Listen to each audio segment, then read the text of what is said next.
বিয়ে বাড়িতে যা যা হয়। এত দিন পর একটা বিয়ে বাড়ি পেয়েছি, জমিয়ে স্ন্যাক্স খাবো না তা কি হয়? ফ্রিতে এত স্ন্যাক্স, সব তো একটু একটু করে খেতেই হবে। কফিটা বেশ ভালো হয়েছে, কফির সাথে চিকেন পকোড়াটা ভালোই লাগছে বেশ খেতে। অল্প অল্প করে সব কিছুই কিন্তু টেস্ট করতে হবে। কফি আর স্ন্যাক্সটা খেয়ে নিয়ে তারপরে যাই অন্যদিকে ফুচকাটা খেতে। ফুচকাটাও বেশ ভালো হয়েছে। বিয়ে বাড়িতে ফুচকা না খেলে ভালোই লাগে না, কারণ ফ্রিতে বিয়ে বাড়িতে এত ফুচকা খাওয়া যায়, এমনিতে তো মোটে 4টে ফুচকা 10 টাকায়। তোর বাবা, যাই এবার মেন কোর্সে বসে যাই।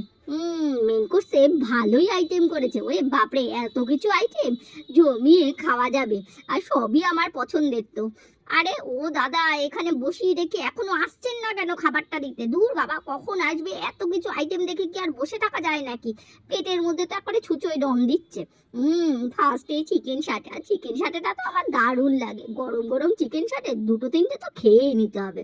বেশ ভালো হয়েছে, যদিও বেশি খেলে আবার পরের আইটেমগুলো কম খেতে হবে।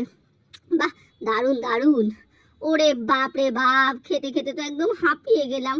ফ্রিতে এত ভালো মন্দ খেতে খেতে একদম হাঁপিয়ে গেছি। না, লাস্ট আর মিষ্টিটা খেতেই পাচ্ছি না, কিন্তু ফেলতেও তো গায়ে লাগছে, এত ভালো মিষ্টি ফেলে দেবো? উফ, এরপর তো চলে আসছে আমার সবচেয়ে পছন্দের আইসক্রিম। বিয়ে বাড়িতে দুটো আইসক্রিম না হলে তো বিয়ে বাড়ি মনেই হয় না।